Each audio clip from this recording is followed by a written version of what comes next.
Hello? What's up, Pops? What's up? What's up, man? What you on? I told you I was shooting my documentary, so I wanted to have you on camera at least. So, you don't have to have no mic or nothing like that, but... Okay, I mean, we gotta do it right here, because I can't go nowhere. You gotta understand that I already accepted the distance between us. I'm more cooler with talking to him on the phone, and I'm more, it's easier that way for me, because that's what I'm used to. That's what he used to. I think the kids in South Central underestimate their level of intelligence. If you're able to avoid getting shot, go to school, you're in a war zone, and you're told you have to learn this material, study history, things that might not even be relevant to you. When the bell rings, you have to go walk back through that war zone. So for people like Garren and everyone else to survive those things, they're brilliant. No one told them.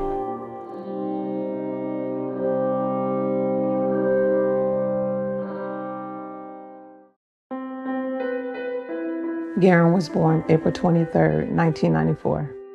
I started off in South Central for like the first 10 years of my life, and then I went to Compton like the last years of being with my mom.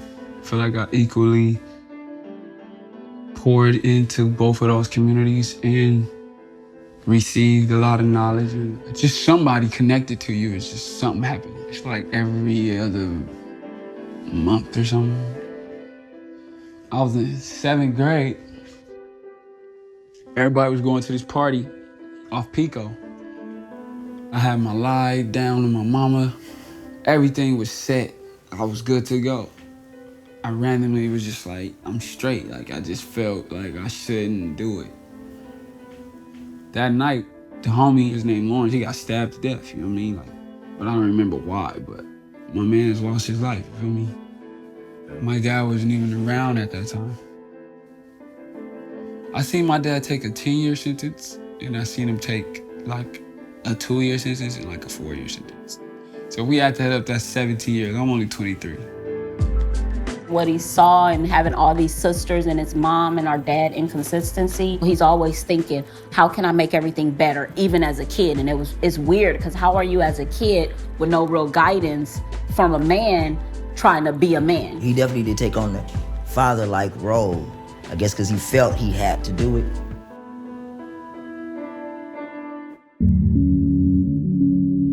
It's tough when you're a young teenage boy. All these things happening around you that you don't have control over. Your mom, can't pay the rent, and you try to get to school, but you have to take like 3 different routes, because then you got to look out for your little brother and sister. And so you're not just, being a kid like most kids, you also have these parental responsibilities. What we see from a lot of young men of color is what we call emotional numbing, where you don't show your emotion because you've trained yourself that showing emotion is dangerous. My dad is a gangbanger, all my cousins is gangbangers, all my uncles is gangbangers. Everybody's gangbangers. It was like a career, you know what I'm saying? It was like, I was growing up like, yeah, I'm gonna be a gangbanger. Like, I was thinking like that. I wonder which gang I'm gonna be from.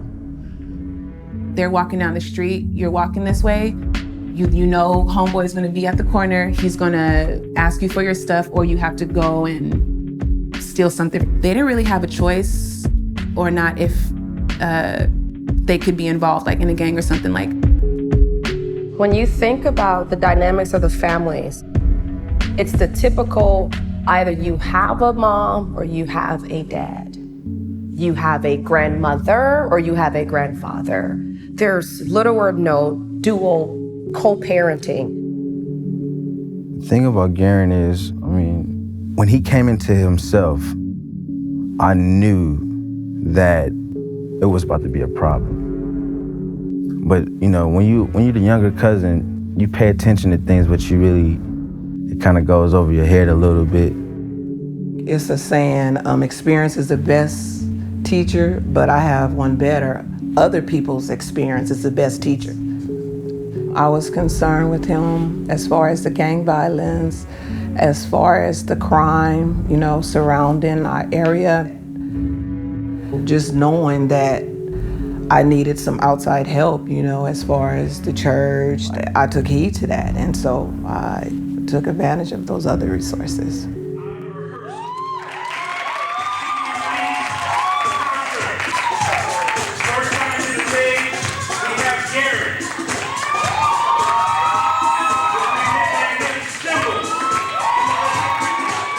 I was in church every Sunday from like 0 to 18, unless I was out of town or something.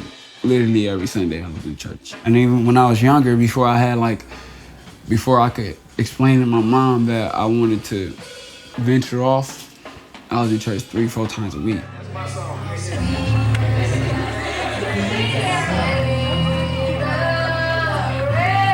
We started singing at home, as a family, and then it spread to church when they would be in a choir. It was very exciting for me. When I would go and hear them sing. And I was actually surprised, even with Garren, as far as his vocal ability.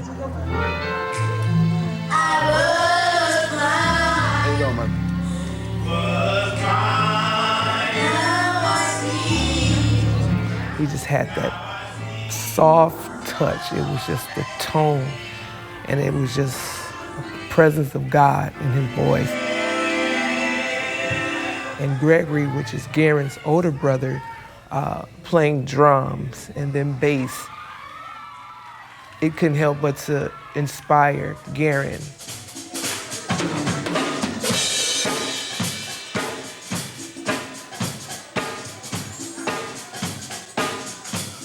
Gave him something to look forward to, always, always, always.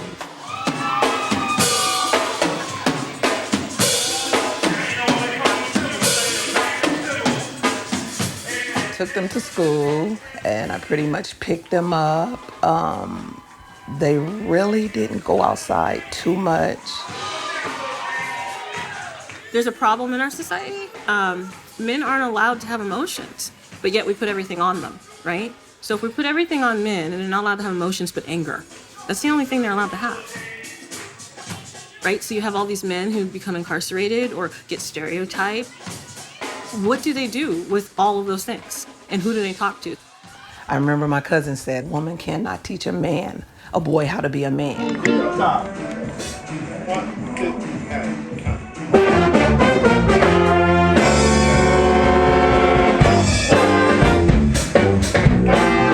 I started teaching, and I had 2 kids in the band and a TA and myself. We were the band.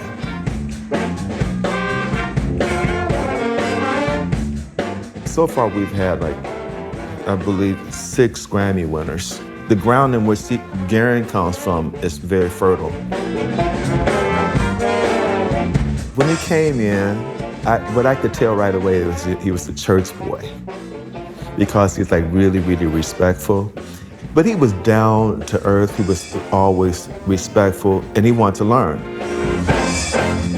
And really demanding, but he's someone that you never have to really push at all, because he's just a hard worker. I don't care what Garren's gonna be doing. I think he'll be successful because he works hard.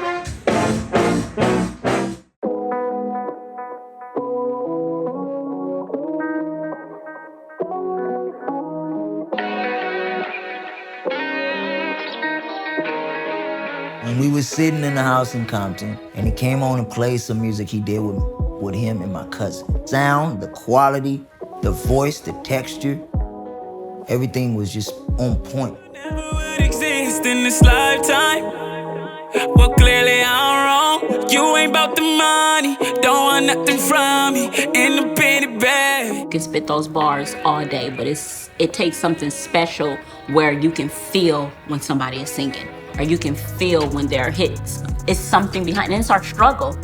It's that grind and that attitude of I'ma make it. I'ma be more than. And you hear that in their lyrics, and you hear that in Garren's melodies and his runs and all the things that he produces when he puts out his music. You hear that. And so that's the gift. It's the gift of struggle. It takes discipline to be able to navigate and to come out on the other side. I think he learned how to channel his emotions more. So instead of him being a hothead and just blowing up, he channels that into a song. The way he expresses himself is mature and is not so angry, Hulk, more so like, okay, this had me feeling this way. This would be a good hook.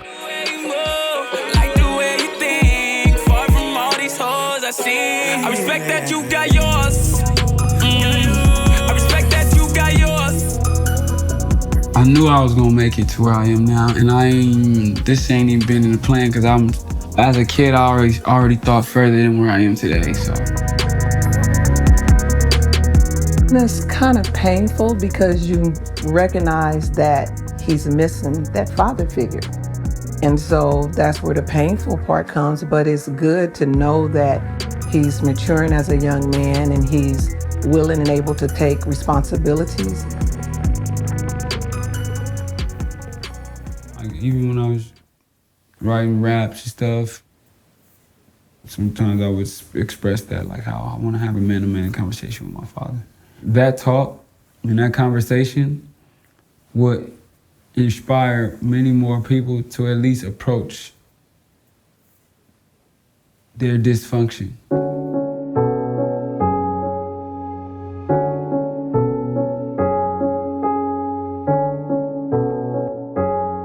Not just speaking for myself, but speaking for all my brothers and sisters. Why did you keep going back to have kids with my mom after you realized that you were going to jail, kid after kid? You know what I mean? It's 8 of us. Well, man, because I loved her. That's what everybody talked about when they talked about you, was like who you were in the streets and how you was running stuff. You know what I'm saying? It wasn't no secret at all. I just wanted to get an understanding with you and have this talk with you, because we never had the chance to do it. One, and you haven't been in my life that much. I only seen you a couple times, like because you was in and out of jail, and now I'm 22, and just, having more understanding of where you come from and how you think and how you are going about your situations, it definitely would help both of us at this point. So, like, what made you choose to be in that life? Well, I grew up that way. You know what I mean? My friends was in it. We were all buddies, so we all stuck together, and we just it was a game. It was a game, We use this term positive traumatic growth, and he is that. This wonderful thing comes from it, and he tells his dad, like, I saw what you did and I wanted to be just like that, but like I learned from what you did and tried to do better. His father didn't know anything else. And it's the pattern, right? So he was going on the pattern of what he knew. It looks like his father's trying to change and that they can have a relationship, but he's always gonna want his daddy. I think in many ways his father did think he was doing what was best for his son. He was like, I'm providing, and I'm almost falling on my sword because I don't want my kids to have to do what I have to do to get what they need. He could have been sitting here blaming his daddy. It's because of you I didn't do anything. It's because of you I didn't make it, because you were a Crip. But guess what? Your father earned his stripes. Now you gotta earn yours. And he accepted the fact that his son was blaming him. It's not about the deficiencies, because maybe if you had it, it would have been too much and you wouldn't have pushed.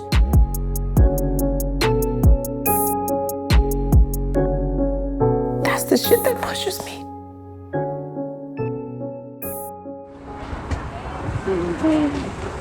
It's up to you, basically. It's like a different one. It's like mostly about the mentality you gotta have. What? You gotta have to get out of these type of situations. The streets? Not the streets. The environment. You know how the government put us in traps. Okay, but if you're going political on a wide range type of shit, then you one person, man. You know what I mean? You can have your opinion and your views, but it ain't really, it ain't changing nothing. I'm a part of my father's life. So I'm accepting what comes with who he is. And I'm a person that comes with who he is, you know? So I just felt like people needed to see me be open and be careless of how I would look. And I have to basically sacrifice my story and my upbringing and my trials and tribulations and my testimonies and give them away, you know what I mean, and let them be like a museum. No, he's not normal. You know, by now, you know, as far as growing up with a lot of challenges, he should either be in jail, dead, in gangs. So according to statistics, no, he's not normal. But by the grace of God, this is his normal because of the training and the teaching that he has, you know, in him. So thank God. And they can't even do nothing. Just another victim. He don't even care. He'll pull the trigger for a little something. That's how it is. We come from. That's where we come from. Yeah.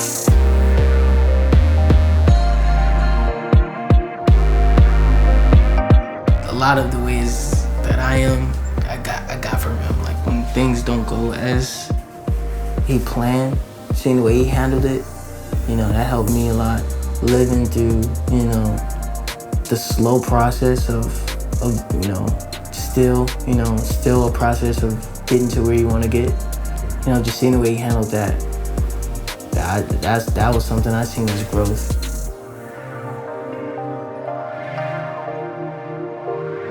I'm just a normal dude. I'm from a normal place. I have very humble beginnings.